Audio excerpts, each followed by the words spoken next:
guys know, when it comes to my videos, I tend to record them in clips. I chop them all together in the editing software, and then I upload that finished video to YouTube. You don't see any of the other stuff. But about 6 months ago, I decided to do a video where we took a look at 50 different redstone circuits in one take, and you guys absolutely loved it. So today, we're going to be doing it once again, but instead of redstone circuits, we have got full-sized redstone builds. And there's some pretty big stuff in here, starting things off with the flying machines. This is a vertical flying machine. It can go upwards, but it can also go down. I love using these things for elevators, but they also work horizontally, and these things work very, very nicely for things like mob farms, because of course you can push mobs off the edge using extended versions of them.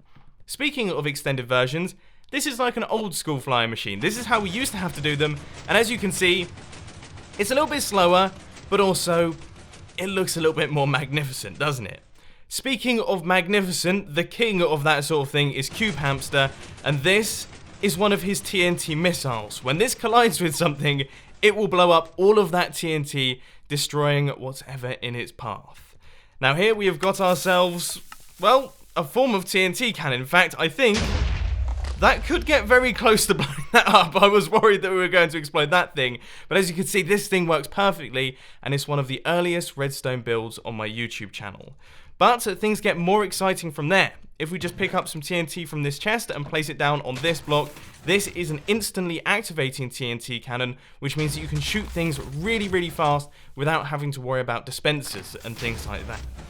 Now this is a TNT trap. If someone was to come into your base and open up the chest, as you can see, they wouldn't fare particularly very well. Thankfully, it doesn't destroy anything though, due to the fact that the TNT is in water. Speaking of traps, we have got this. An old-fashioned one. If you stand on top of the redstone ore, it will update the piston behind it and drop the player on top down into lava. Now, one fun thing about block updates, as you saw we were using them there, is the fact that string also gives block updates, which means that when we stand on this string, this dispenser will fire, which would blast us with an arrow. But observers aren't just used for creating arrow traps. We can actually use them to create farms. When this melon grows, it will be pushed off and broken, and then of course you can have a hopper which will pick it up. And this also works with sugarcane as well. Fully automatic farms are pretty awesome. But if we head over to this area here, we have got ourselves not necessarily a fully automatic farm, but it's a very, very good farm. This is a wheat, carrot, and potato farm, and all you have to do is hold down the right-click button, and these things will be grown and harvested instantly. It's just brilliant, and I use it pretty much everywhere. Now the other farm that we've got, slightly less popular because cocoa beans aren't exactly the most useful things in Minecraft, but it is the cocoa bean farm, and the reason that I like this thing is just because I like the way that it works. The pistons push up the blocks, and then they get pushed back downwards by that piston up at the top right there. It almost kind of works like a piston feed tape. This is a piston feed tape. As you know, this is one of my favourite redstone circuits in the game. I love the way they work. I love the fact that it's just a fully mechanical system of moving blocks around, and it can be used for a whole ton of different things. For example, this is a combination lock. We have got a combination reel, which is all of the colors, and then we also have the memory reel, which is saving all of the correct color combinations, and that cycles around every single time we hit this button. Speaking of blocks cycling around, we have got the block swappers. If you want to have lighting in your floor, we can hit this button right here, and that will swap out to the standard floor block, and then when things are getting dark, just hit the button, and it will swap out, and you'll have yourself a nicely lit room. Slightly cooler than using redstone lamps. And of course, you can do them in the walls, and you can do them in the ceilings.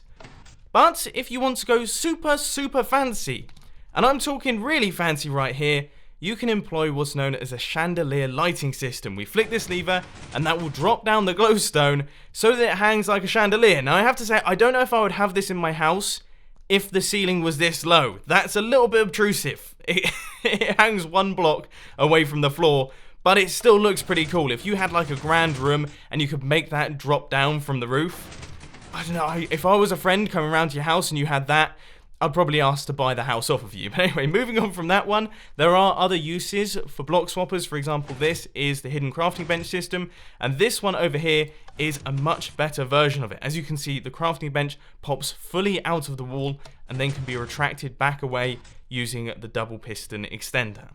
Now, some of my favourite lighting systems in the game, we saw them earlier on, a fire lighting system. So we flick this lever right here, and that will activate this fire, and then when we flick the lever once again, of course, the fire gets broken by the piston being moved. But what if you want something even fancier?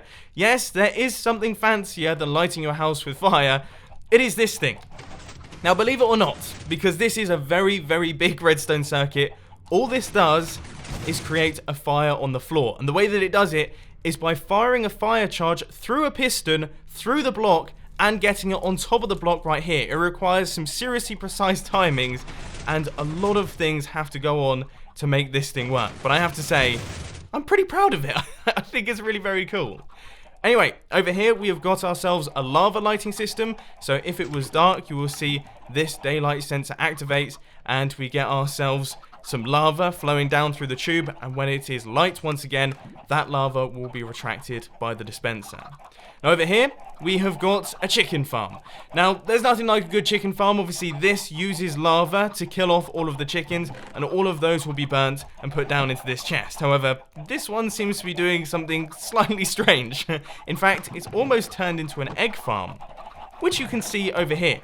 Now, egg farms, probably one of the simplest farms in Minecraft. All you have to do is put a bunch of chickens on top of a hopper, and that's it. They'll just start laying eggs, and they'll end up in this chest. But you will get a lot of eggs, so you're probably going to need some form of storage system. And for that, I would suggest using a shulker box storage system. Now, this is known as a mass item storage system because if we fill in this shulker box right here, we should see that it will all be used up, and then a fresh shulker box will be put in place that will gradually fill up with items if you put in there. And every single time one of those shulker boxes fills up, it will be pushed off, a new one will be put down, and you'll get a shulker box put into this chest right here. So it essentially turns this chest into a super storage chest, which is storing lots and lots of inventories of items. I have no clue how many, so you guys might have to do the maths down in the comments section. But that's not all you can do with shulker boxes. If we hit this button, you can see this is a shulker box swapping system.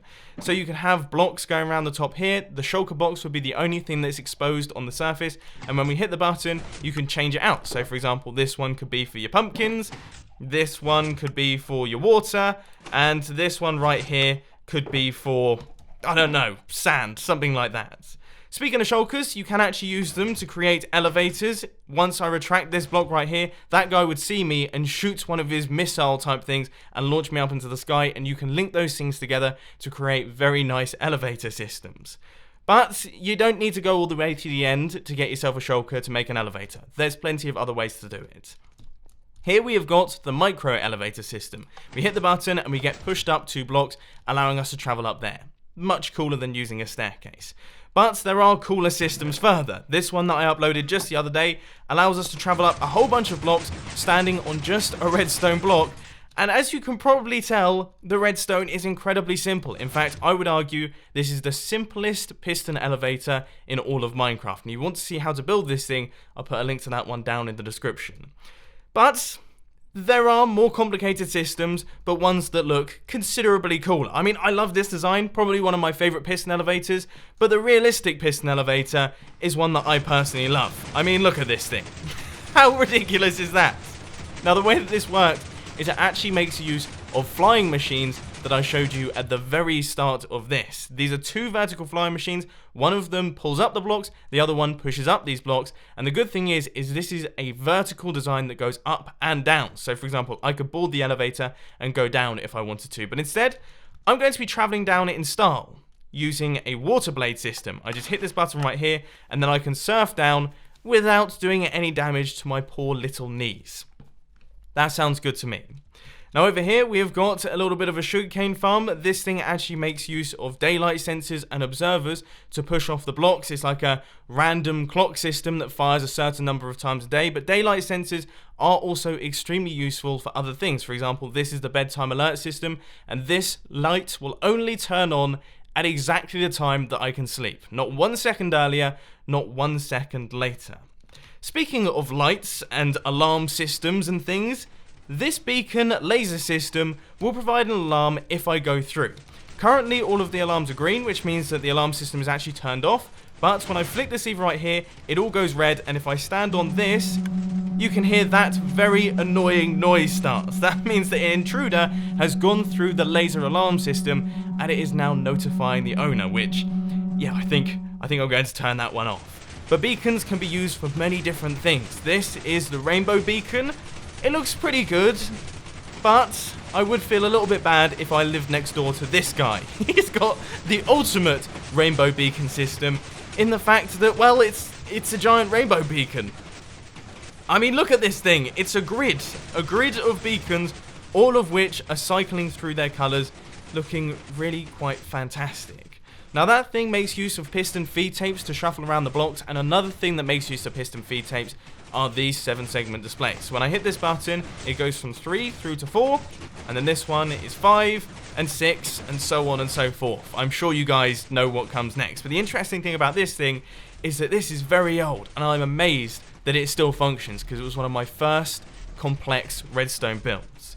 Now, one of my first complex redstone challenges that I ever tried to take on, and only recently completed in the past couple months, was this thing. It's a 7-segment display, but instead of working with a piston feed tape, this one uses pure redstone logic to work, and you just have to hit one of the buttons, and then it will display the number that you just pressed. So, for example, I press number 4, and there is number 4. I press number 9, I do believe. We will get number 9 appearing on the display. I'm quite proud of this thing, and if we take a look around the back, the redstone behind it isn't actually that complicated, mainly making use of a red coder circuit, which you can see right here.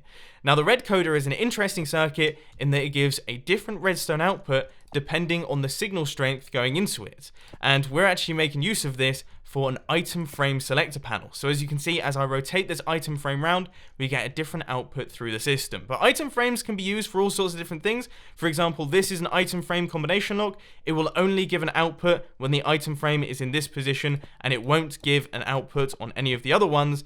But then over here, we have got something slightly different in that if you watch that piston out the back right here, we have to spin the item frame around very, very fast to make sure that that piston retracts. If we do it any slower, absolutely nothing will happen. So that is known as the spin key combination lock.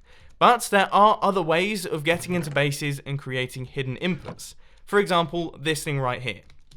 Now this is a really, really simple little system, but all we do is we throw an item onto the floor, and then the hopper minecart will pick it up through that block, transport it through the hoppers and into this chest down at the bottom right here, but in the process it will give a redstone output. So you could just put this somewhere random on the floor, chuck down an item, and it would reveal a hidden base. And I've done this a number of times in the past. Once again, links will be down in the description. But hopper minecarts can also be used for other bits and pieces. For example, if we put the hopper minecarts in this sort of format here, it will actually sort out all of the items into all of the different chests. Now, it doesn't do it perfectly, but it does a pretty decent job. You can see we've got a half-decent selection right there, and all of it happens extremely quickly. Now, speaking of item transportation and item moving systems, this is an item elevator, probably one of my favorite circuits, and something you see very often on the Hermitcraft server. And here we've got another one of my favorite circuits, which involves dispensers, which is the armor equipping station. Apparently, I've missed my top. I didn't manage to fill in one of the dispensers, but still, it works perfectly, and I absolutely love this thing. Now, over here, we have got a 64 item dispenser. If you don't like chests, and if you don't like shift clicking, then you can make use of droppers once again to get exactly 64 items with the press of a button. Now, believe it or not, the redstone behind this thing isn't actually particularly complex, in the fact that it just involves a bunch of torch burnout clocks. Nothing too ridiculous. Now finally, over here, we have got ourselves a skeleton turret. This guy, I just thought, you know, it kind of fed on from these with dispensers and things firing stuff. This guy will definitely fire things. We flick the lever and that will hide him away down in the floor, but then when we flick the lever once again, we can deploy our skeleton turret and it will take out any enemies. And there we go. I have made it to the end. Now, in the previous one, okay, my fireworks dispenser didn't work particularly well. So I've done some triple checking right here, and hopefully this one functions. Okay, here we go.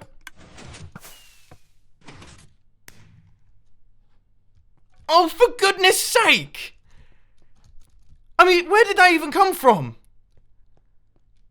50 redstone contraptions in one take. I do the whole thing. The whole thing. We had like a minor mess up right at the end there where I was missing my t-shirt. But other than that, it had gone perfectly. And then this happens. The last one, again, for the second time. I mean, the firework fired, but it was behind me. Can you imagine? How did that even happen? I give up. I actually give up. I hope you enjoyed the video, and I'll catch you in the next one, I guess.